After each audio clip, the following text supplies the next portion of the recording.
And now a little story from the Appleseed. My Aunt Queenie, whose name was Queen Esther, was born on the island of Aruba. She lived in Jamaica. She lived in Haiti. When things became politically hot in Haiti, she moved to someplace she thought was safer, Chicago, Illinois. She was one of my favorite storytellers, and when she would come to visit us in Western Pennsylvania or East Liverpool, Ohio, I was excited because she told the best stories. She had some stories that nobody else could tell, and she had a deep, deep voice. She was very, very tall, like a giant to me. And she was the one that helped me to learn to sit still. I was a wiggly, squirmy child, and I still learn best by wiggling and squirming while I'm doing something, by singing and talking to myself while I'm going over things. And that can be a wonderful way to learn, but when you're supposed to be quiet, it's a little difficult for everybody else. Well, my mother would say, "Stop making so much noise, sit down." My father would give me those angry daddy eyeballs. You know those angry daddy eyeballs? Takes one glance. He didn't say anything, you just said, "Yes, sir." My grandma Cooper would say, "What is the matter with you? Stop wiggling, stop squirming, sit down, stop talking, stop talking, stop talking." I'd say, "You talking?" She'd say, "You are evil." I'd say, "Yes, ma'am. Just like you." We got along pretty well after a while. But I would still wiggle and squirm and make a lot of noise, and there was a brand new baby cousin in the house, straight home from the hospital. Everyone was coming to visit with the baby. The mama and the daddy were upstairs with the baby. There was a house full of people downstairs waiting to see the baby. And I was so excited. I was running around, and I was shouting, "Did you see the baby yet?" And somebody go, "Be quiet." Okay. "Did you see the baby yet?" See, I thought lower meant quieter. That just meant going from soprano to bass. It wasn't helping anybody. And then Aunt Queenie came in the door, tall, regal, and I yelled, "Yay!" And she said, "Child, don't wake that baby." I said, "Yes, ma'am." She said, "You want me tell you a story?" I said, "Yes, ma'am." "Then sit down. I tell you a story." I said, "Yes, ma'am." And she started telling a wonderful story. I'm sure I've probably told it at times, but I started wiggling and squirming because that's who I was. And I started looking all around because sometimes I did that. And I started making sounds that make people think you're really not paying attention.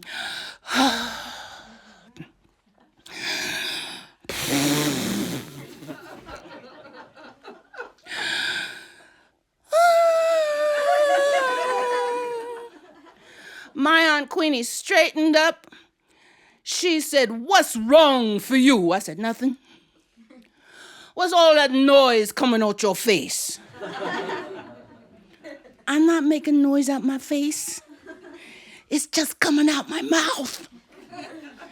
Well, even though she had that big, deep voice, she really wasn't making any noise. She wasn't going to wake the baby. Somehow that deep voice still wasn't as loud as I would get. She said, "You say you want story. Don't listen for story. Go upstairs. Take yourself a little rest. I think maybe when you got up this morning, your brains fell out on the pillow." I said, "Aunt Queenie, my brain didn't fall out on the pillow." "Think maybe it did. Ain't in your head." "It's in my head." "Let me see." And she grabbed my face and looked in my ear. "Nope. No brain in there. I can see dining room table through your head. Go upstairs. Take yourself little rest. See if your brain go back in your head. So you listen for story." I said, but Aunt Queenie, my brain did not fall out on the pillow. It is in my head. I don't know where it is, but it's in my head. And Aunt Queenie, I can sit still. I can be quiet, see? Aunt Queenie, look, see?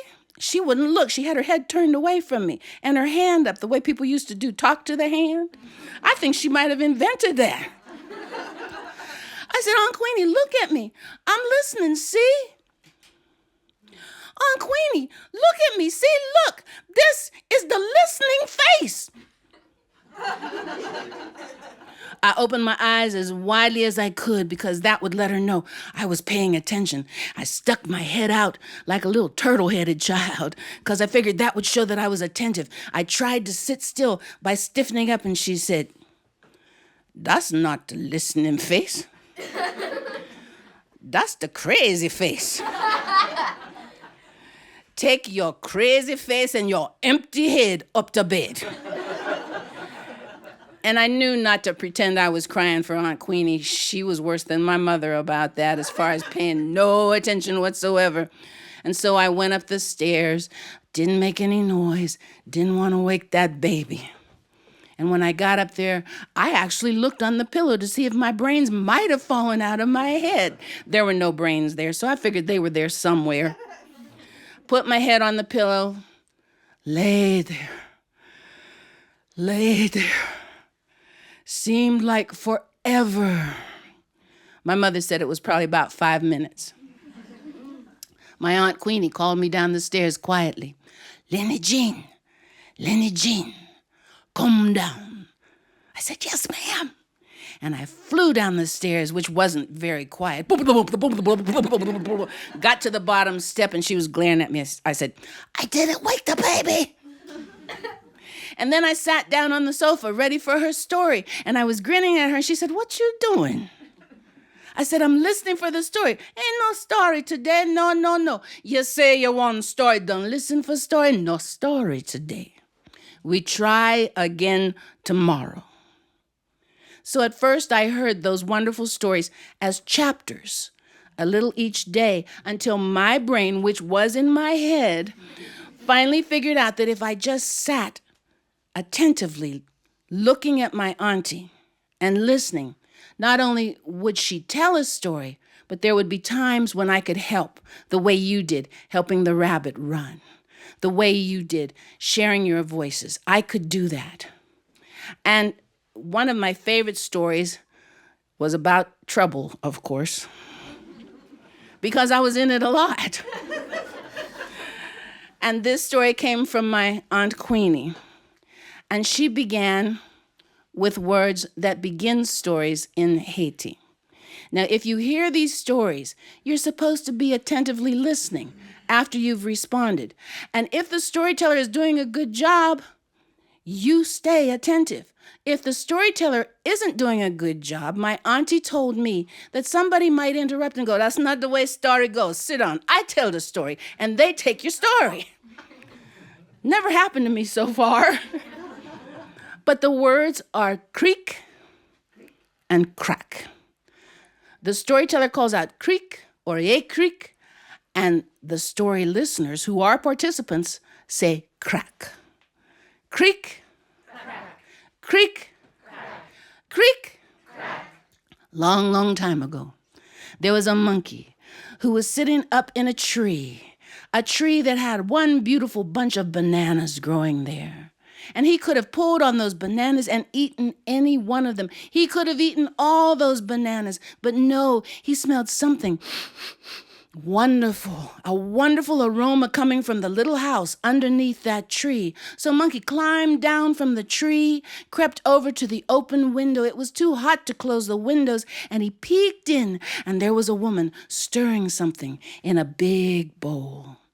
And as she stirred, she added brown flour and stirred a bit more and added brown sugar and stirred a bit more and added cinnamon and stirred a bit more and Jamaican ginger, the best, and stirred a bit more. And then she picked up a bottle of molasses and she got ready to pour it. But her hands were messy from all that she was doing to bake, and that glass fell from her hand, the glass hitting the floor, the bottle breaking crash into 100 pieces. And the woman set down the bowl and wiped her hands on her apron and looked at the mess on the floor from the broken glass and all the molasses spreading out. And she said, Look at this. All this trouble on my floor. At the window, Monkey looked and said, That stuff's trouble? The woman said, Now I have to go back into town, buy some more. And Monkey thought, You can buy trouble? The woman took off her apron and picked up her purse, and out the door she went to go to the little store in town, to the market, and get some more molasses. But Monkey crept through the open window. He crept in, he crawled over to that puddle on the floor. He stuck one long finger into the puddle and licked it. This is trouble? Trouble is good. Trouble is sweet. I think I go into town, buy myself some trouble. Well, he didn't have any money. Of course, he was a monkey. So he climbed back up in that tree outside, pulled down that whole bunch of bananas, dropped them carefully to the ground, dropped himself to the ground, grabbed that bunch of bananas, and began to slowly drag them toward the market in town. He didn't want to bruise them. He was going to use them like money. And when he got there, well, he saw the woman walking away, going to another shop. And there was the man who owned that little store, waving at her in the door. So Monkey set down the bananas at the feet of that man, and he said, Mr. Man, I trade you these bananas for some trouble. The shop owner said, What did you say? I said, I trade you these bananas for some trouble. The shopkeeper asked Mr. Monkey, Do you know what trouble is? Monkey said, Oh, yes, I love trouble. Trouble is sweet. Trouble is good. Take the bananas and bring me trouble. Bring me big trouble. Bring me plenty trouble. Well, the shopkeeper shrugged and he said, All right, fine. And he carefully lifted that bunch of bananas and took them into the shop. He would eat some and he would sell some. It was a beautiful bunch of bananas. And then he went in the back of his shop. And he came back out with a big burlap bag. And he handed the top of it to Monkey. There's your trouble, he said. And Monkey looked at the bag. It was wiggling and squirming. Monkey said, Ooh, this trouble is fresh. It's still moving. And so he said thank you to the shopkeeper, and he tried to lift the bag. It was too heavy, and it made a noise. Oh! Ooh, this trouble is so fresh and sweet. It's talking to me. And he started dragging his bag of trouble down the road toward his tree near that little house. And every time the bag hit a bump, he'd hear a sound.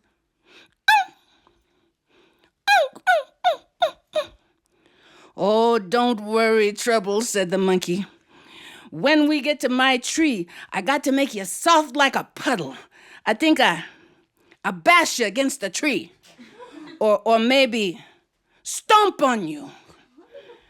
And the Trouble said, Arr. Don't get mad, Trouble. Won't take long for me to eat you. They got to the tree, and Monkey realized he didn't want to share his trouble with anybody. He wanted all the trouble for himself. And so he started to climb the tree, pulling the trouble up behind him. And as he climbed, Trouble kept on talking.